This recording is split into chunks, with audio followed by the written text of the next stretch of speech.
Hey everyone, this is the Left Libertarian. The Commons, beyond the state, capitalism, and the market. It may surprise most individuals that many of our problems and debates in the field of political science, political philosophy, and economics boil down to an issue of property. One of the purest forms of capitalism, classical liberalism, is supposed to be based on private property where individuals trade goods freely within a free market system. The system of state socialism, those of the USSR and Maoism, is based on state ownership of land and capital, where a centralized body dictates what is best for society. In today's mixed economies, there is a convoluted mixture of state lands and private property. Many proponents on the left claim there needs to be more state ownership and regulations to prevent corporate malfeasance. Many on the right claim that the problems with corporate malfeasance are due to a lack of private property rights. The state oversteps its bounds by infringing on individual sovereignty.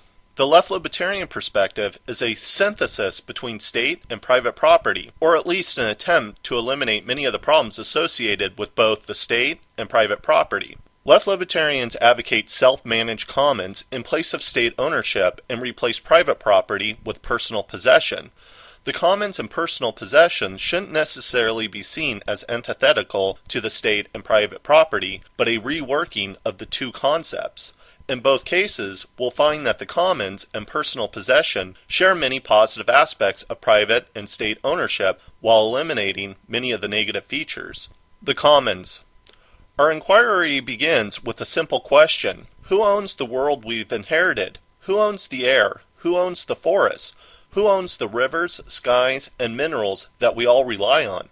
Since the time of John Locke, most have come to agree that human beings have inherited the earth. The commons are then the things that we all share and can access, such as water, oceans, minerals, air, but this could also be extended to roads, libraries, parks, community gardens, plazas, civic centers, money, knowledge, green spaces, the internet, education, and things handed down such as culture and technologies. In order to have a commons, you have to have commoners, and in order to have a commoner, you need to have the commons. The one implies the other. However, a distinction needs to be made from the outset. Most economists describe goods as either private goods or public goods. Unfortunately, they sometimes neglect common goods. In this case, I want to make an important distinction, especially between public goods and common goods. But first, private goods are those we buy that are specifically for personal use, such as a loaf of bread, a t-shirt, or an automobile. Public goods. Public goods are those goods in which the state has control. Parks, roads, libraries, national defense are all examples of public goods. Public goods are supposed to meet local needs, but in many cases, public goods are controlled by outside forces. In this case, they can be mismanaged, fail to accommodate for local needs, and become corrupted by politicians. Outside policymakers design laws, regulations, and rules not just to limit and disempower local people from employing their own resources, but also to perpetuate externally held power by restricting locals from making meaningful changes to controls. Private companies exert influence on policy in order to benefit, either by directly affecting the design and use of the public goods, or by injecting budget cuts that lead to failure for public goods management, resulting in the indirect benefits such as privatization. Almost all public goods are outside the public control and organized based on top-down planning. While some public input may be considered, the members affected by the common do not collaborate on the management. It has become clear that the state is not a neutral actor that truly represents the interests of the general public, but rather it reflects societal power relations. The commons. Ideally, in the left libertarian perspective, the commons are designed and self-managed by members who set the rules without restrictions to meet their own goals based on local needs. Local customs, ecological needs, ideas, and member profiles define the commons because they are maintained by those who share them. All planning derives from the bottom up, so as to avoid bureaucracy and mismanagement. Private companies have no control over the commons. Therefore, members are free to create goods outside the domain of the market, such as green spaces, hiking trails, sustainable technologies, and other essentials for improved quality of life. The commons are based on horizontal relationships because each member shares power within them. In other words, all members have a stake in the commons. Collaboration and cooperation are key inputs because each member has an incentive to see progress and the best possible outcome. Last, the commons are created and designed with the goal to maximize positive human elements within each individual and to benefit society and the community as a whole. The commons are not for profit making, and there are no incentives to waste local resources. Rather, the natural incentive is to preserve them for future generations. The people in society founded on the commons orient themselves towards what is necessary for a good life, and not towards using more and more consumer goods. They individually feel responsibility for what is common to all. Consumerism, in contrast, undermines the commons, and finally society as well, as it undermines people's feelings of belonging to one another. Economic, ecological, and social crises are merging to form a single one, a crisis of civilization.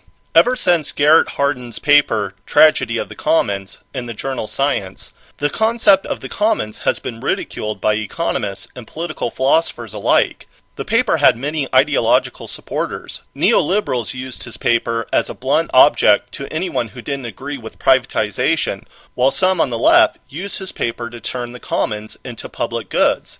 In Hardin's article, he asks us to imagine a village and an open pasture, the commons, where herdsmen bring their cattle to graze. It is in the self-interest of each herdsman to keep as many cattle on the commons as possible. Hardin states, as a rational being, each herdsman seeks to maximize his gain. Explicitly or implicitly, more or less consciously, he asks, what is the utility to me of adding one more animal to my herd? This utility has one negative and one positive component. Adding together the component partial utilities, the rational herdsman concludes that the only sensible course for him to pursue is to add another animal to his herd, and another. But this is the conclusion reached by each and every rational herdsman sharing a commons. Therein is the tragedy. Each man is locked into a system that compels him to increase his herd without limit, in a world that is limited. Ruin is the destination towards which all men rush, each pursuing his own best interest in a society that believes in the freedom of the commons. Freedom in the commons brings ruin to all. That last sentence should terrify anyone considering the idea of the commons, and in fact, it has done just that. However, there's one major problem. Hardin was wrong on just about every point, from his mathematical modeling to history. On first inspection, Hardin seems to make an important logical point. One of the major problems with Hardin's thought experiment is that it relies on a free-for-all commons, which have rarely existed in the past. As with many thought experiments, reality is extracted, which is probably why historians have referred to Hardin as historically uninformed, and why Hardin eventually admitted that, it is clear to me that the title of my original contribution should have been Tragedy of the Unmanaged Commons. Historically, villages and communities have never had ungoverned commons, but in fact have used a number of rules for occupancy and use. As Nobel Prize winner Elinor Ostrom has shown, there are many empirical cases where commons have been used successfully for thousands of years without resource degradation, a complete reversal of Hardin's claim. Hardin and his ideological supporters would go on to extrapolate the concepts in his article to covering everything from oceans, parks, water, and even air. Hardin's article was popularized due to the fact that it enjoyed widespread attention from those in power. As Ostrom states, some scholarly articles about Tragedy of the Commons recommend that the state control most natural resources to prevent their destruction. Others recommend that privatizing those resources will resolve the problem. What one can observe in the world, however, is that neither the state nor the market is uniformly successful in enabling individuals to sustain long-term productive use of natural resource systems. Further, communities of individuals have relied on institutions resembling neither the state nor the market to govern some of their resource systems. The left-libertarian perspective is one such system which does not rely on the market or the state, but the use of successful techniques to avoid degradation and overuse of the commons while producing sustainability and abundance. Enclosure of the commons. There have been a number of books written on the history of the Enclosure movement, which took place during the 18th and 19th century, when the English government, along with rich aristocrats, took common lands that belonged to villages for raising animals and growing food, and transformed that land into private property. Fences and walls were usually built, and peasants were removed, usually by force, while aristocrats enjoyed the benefits of enclosure. In short, the enclosure movement was the beginning of industrial farming and the end of village life. Peasants that were removed eventually became the working poor in the factories of the Industrial Revolution. Peter Linebaugh says, "The enclosure movement has belonged to a series of concrete universals, like the slave trade, the witch burnings, the Irish famine, or the genocide of Native Americans, that has defined the crime of modernism." Before this time, villages tended to be self-sufficient, where many of the local needs were met internally and strong community bonds existed. One should not romanticize this time period, but should realize that many important values were destroyed in the process of modernization. While the rich benefited, the poor were marginalized to destitution. The above is a case of the enclosure movement mainly in England, but one should realize that the enclosure movement happened across the globe with similar results. The rich became richer, while the poor suffered. Feudalism was a system where the serfs would tend to the land, but the owners, the royalty, reaped the benefits. The word enclosure is a term that is technically precise: hedge, fence, wall, and expressive of a concept of unfreedom, incarceration, imprisonment. The workers were merely tenants. Private property is the latest form of enclosure, and the definition of private property keeps expanding. When most people think of property, they think of their home, car, the clothes on their back. But also included in the definition of private property is a type of property that is protected by monopoly on resources and excludes others in order to extract rents and form hierarchical relationships. To be clear, most agree that the home and contents should be exclusively owned. But what if I said a mountain or an entire forest could be private property? There is a magnitude of difference between your television and a mountain, yet they can be considered the same thing within the sphere of private property. The main point of enclosure is to deny access by monopoly to the sources of life by the use of physical and deadly force. Consider this. A monopoly is exclusive control or ownership over goods by means of legal privilege. Once enclosure has taken place, a fee can be charged for access in order to receive the sources needed for life. Once this monopoly is created, Proudhon observed that private property used a right of increase. Proudhon defined the right of increase as a sort of royal prerogative. A tangible and consumable homage is due to the proprietor, landowner, on the account of his nominal and metaphysical occupancy. His seal is set upon the thing. That is enough to prevent anyone else from occupying it without his permission. In other words, a mountain might be a common inheritance of all, but one person could have a monopoly on the entire mountain, just as a state can have a monopoly on hundreds of miles of unused land. Just like with feudalism, the crown is replaced by the capitalist, and the serf is replaced by the wage laborer.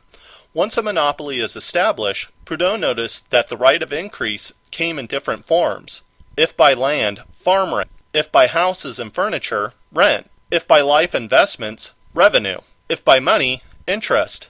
If by exchange, advantage, gain, profit. The only way the serf would work for the king and the wage earner for the capitalist is by a violent monopoly on our own common inheritance. The new enclosure movement and the new aristocrats. While many believe that the enclosure movement is over, it has only begun. Over the last 30 years, with the introduction of neoliberal policies, we are starting to see our commons privatized at an extremely fast pace.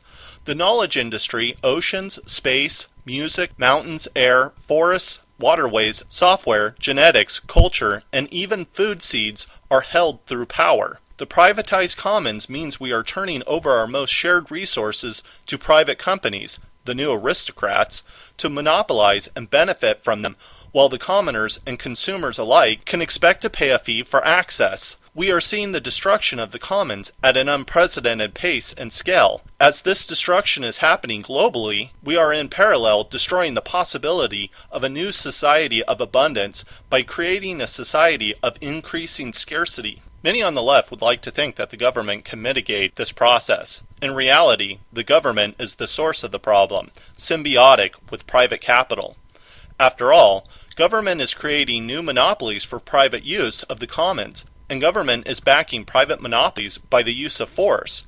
When government does manage to protect the commons, they tend to manage them. In many cases, they don't understand how the commons are used by local community, create bureaucratic rules and regulations, and ultimately participate in the destruction of the commons. There is a need for a new alternative: abundance to scarcity.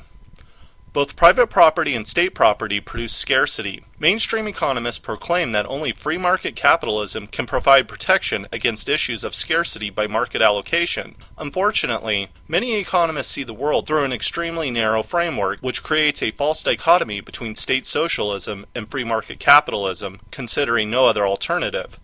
While market capitalism may work temporarily at reducing scarcity, in the long run, they are the main producers.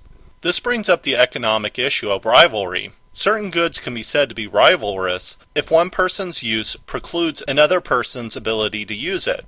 If I drink a soda, you can't.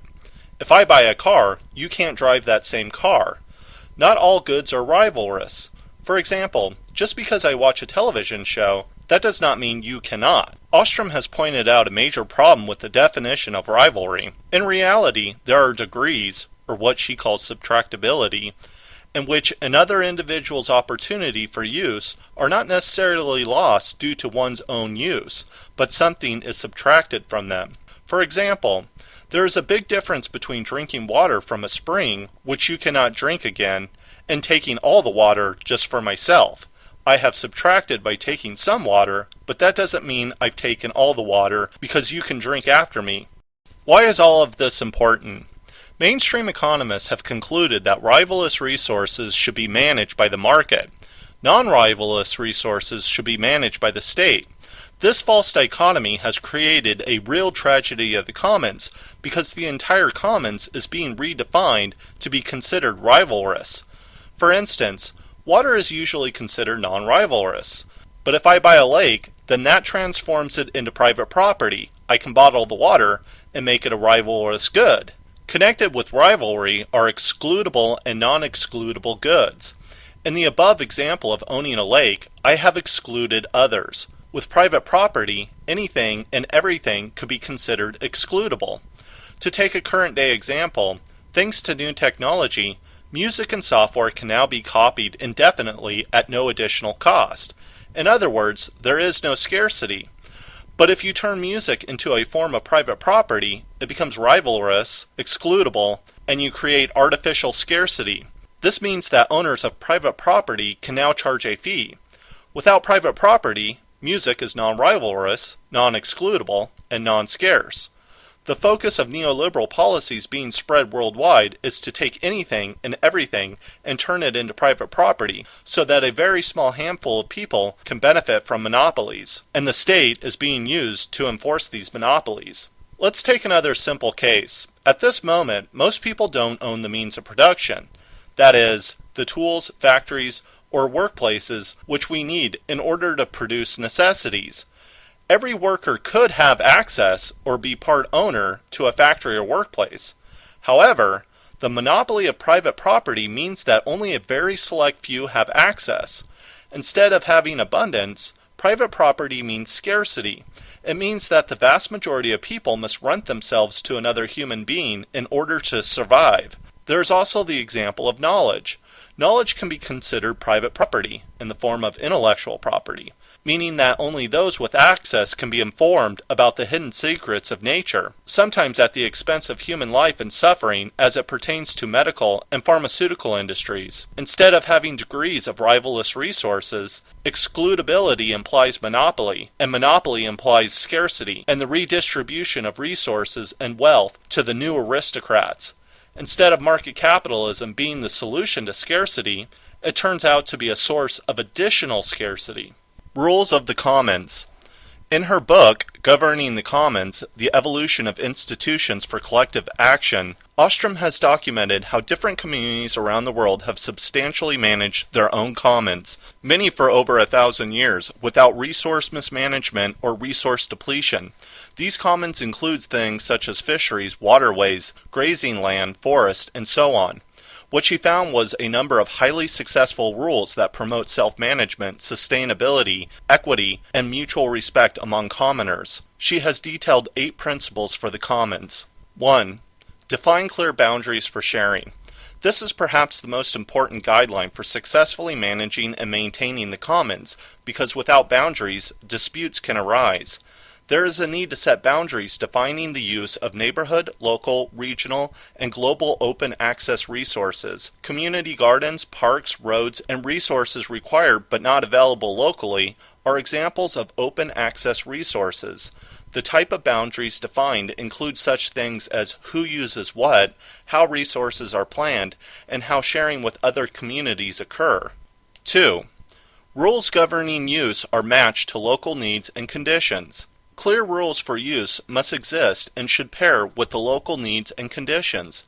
If members live in a desert, they must abide by an agreed use of water resources that balances the need for drinking with planting crops. 3. Collective participation in rulemaking. Individuals affected by rules have choice and opportunity to participate in modifying and maintaining the rules. This implies 2 things: self-managed direct democracy and localism. 4. Each level of community association must retain sovereignty. Communities must be autonomous to allow for members to make their own decisions and design the commons in the way that benefits them. However, reaching outside the community may also be beneficial. However, if external groups try to govern the community, the commons break down as members lose control over their own resources. 5. Members must develop and participate in a system of accountability.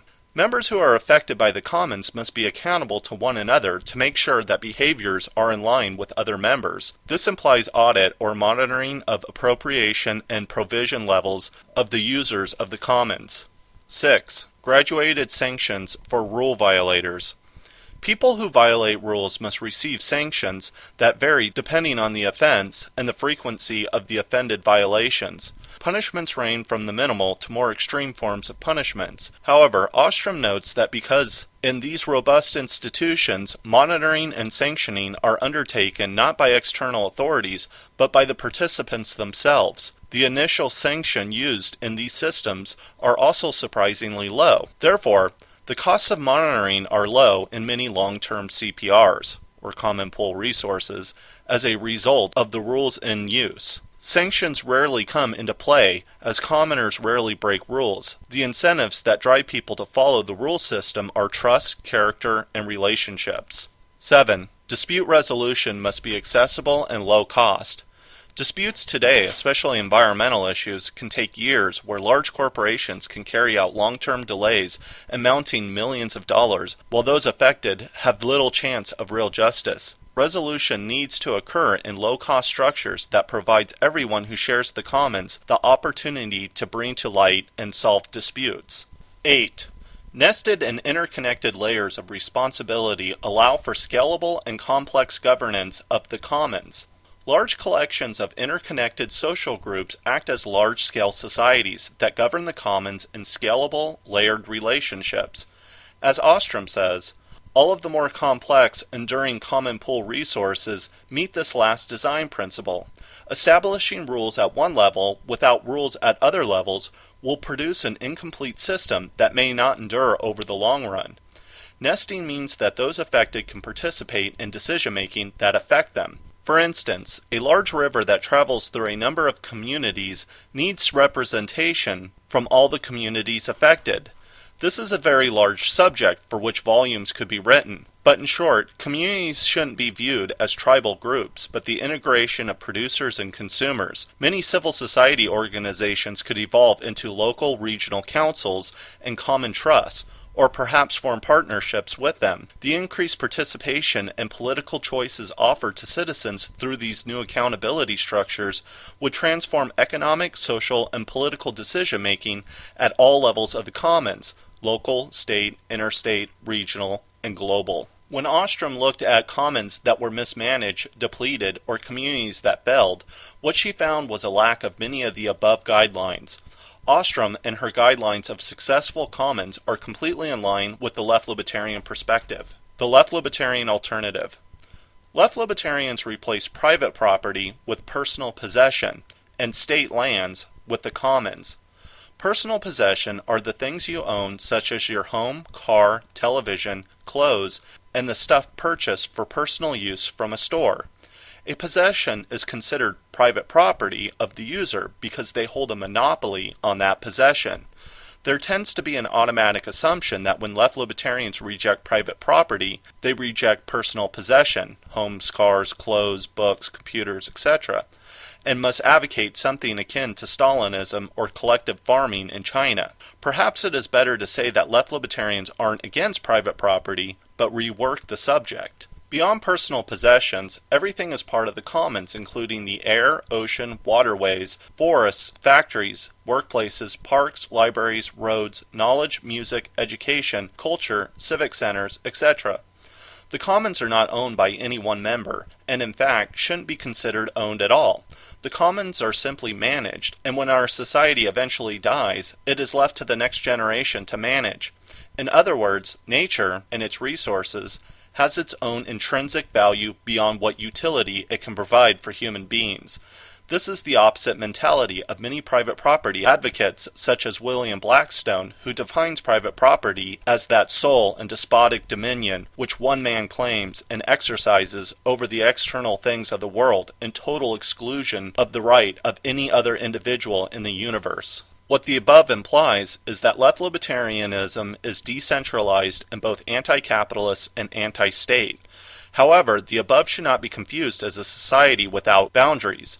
There are a number of use rights, usufruct rules, sanctions, and self-organization which evolves organically within a framework based on local responsibility. Simply put, the community self-manages the resources they share in common because they have an incentive and they do so in collaboration with others. Let's unpack the above a little to clarify some issues. Use rights means individuals have the right to use resources in order to benefit from them.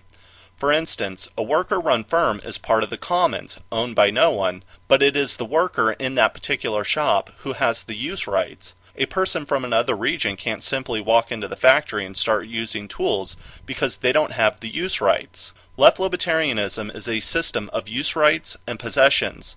Communities only manage what they can manage. If they can't manage an entire forest, they may do so jointly with other communities. There may also be areas that remain unclaimed. Those lands remain untouched until someone else can come along and use the land. Some have concluded that left-libertarianism is a system of tribal communities, which misunderstands the commons. Many commons are jointly used, which is why left-libertarians advocate local commons, regional commons, and national commons. Secondly, without a state or private property, there is no monopoly of resources. Decentralization frees organization to occur based on horizontal relationships. When a user has an exclusive right to resources, they can deprive others. This deprivation means organizations based on centralized hierarchies. In the case of the state, it means bureaucratic government, and in the case of private property, it means capitalists, CEOs, and boards of directors. In the absence of private property, organizations have no central head. Relationships have equal footing, and members share power. The fact that all relevant decisions are made at local levels also means decentralization away from overarching government that either lacks knowledge of local conditions or may mismanage them for political ends. One of the main objectives of left-libertarianism is to integrate producers and consumers within the framework of self-management, which implies a society based on localism, sustainability, and resilience. Localism, sustainability, and resilience shouldn't be viewed as separate entities, but as an interwoven concept. Like the village of older times, localism means that most of the needs can be met within the community, including food resources, access to green spaces, clean water, entertainment, culture, civic centers, places to shop and work. Localism means walkability, the capacity to walk or bike to any of these places without getting into a car and driving through suburban sprawl. Localism also means that we aren't shipping things from around the world to the local community. More importantly, localism means that we take a closer look at our actions, whether socioeconomic or political, rather than ignore them or rely on outside help. Sustainability is the capacity to endure through time by being aware and adapting to our ecological surroundings. In fact, sustainable communities are those that work much like the ecosystem by recycling and reusing its own waste. Just like nature, there is a web of connections that sustain themselves. Energy, water, agriculture, and transportation should also be used in sustainable ways, which means they are maintained with abundance in mind and preserved for future generations. Resilience is the ability for the community to adapt or bounce back quickly for changes in the environment. This requires a high degree of social capital with good communication and the ability to plan for future events, while also having local autonomy. Collaboration plays a key role in making sure the community promotes well-being and quality of life with an emphasis on future generations. To describe a resilient community, permaculturist Rob Hopkins states, a community might include community-owned energy companies that install renewable energy systems, the building of highly energy-efficient homes that use mainly local materials, clay, straw, hemp, the installation of a range of urban food production models, and the relinking of farmers with their local markets.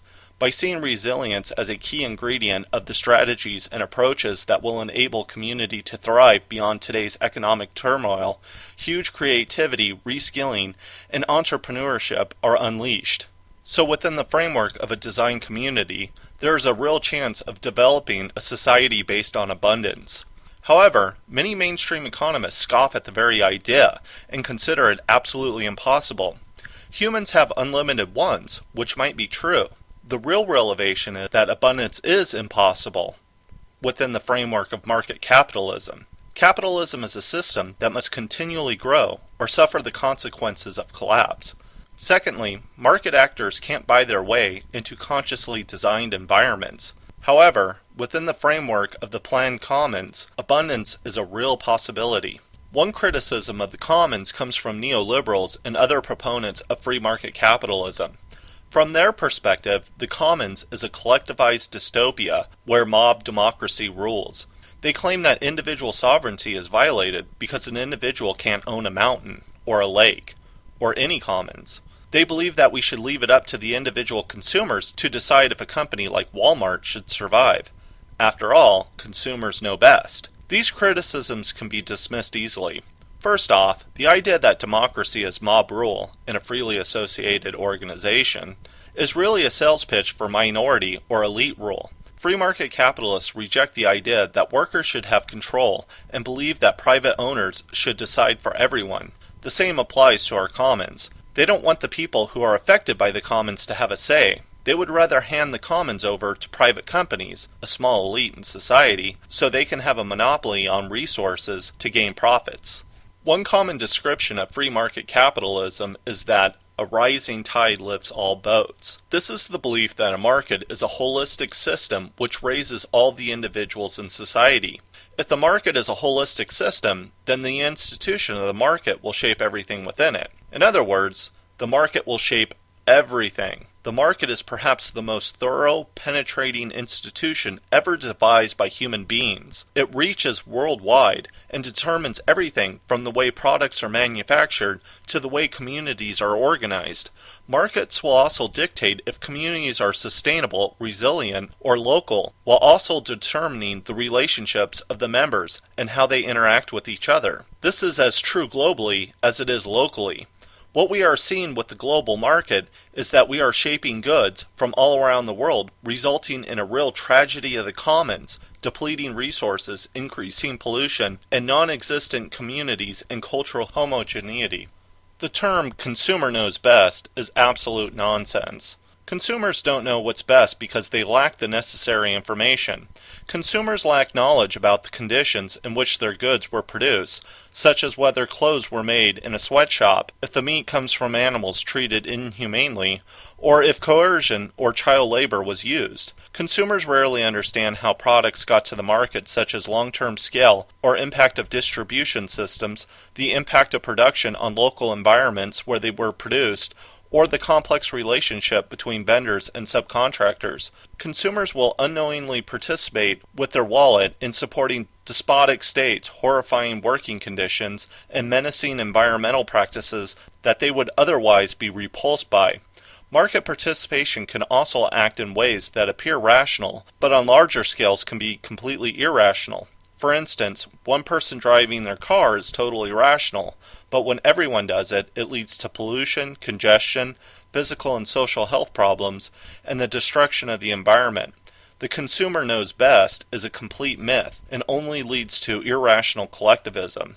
The organization of our collective resources is the largest factor shaping our shared reality, whether it is organized by free markets or by defining a shared commons. The difference between the two is compelling. Free markets are based on irrational actors, none of which have any clue how they are shaping society.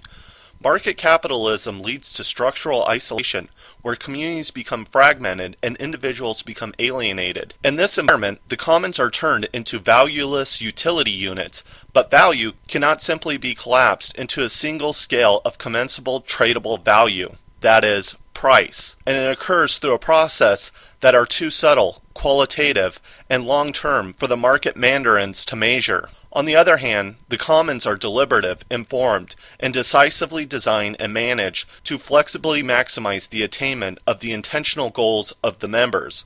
The result of the intentional commons is whatever we want it to be.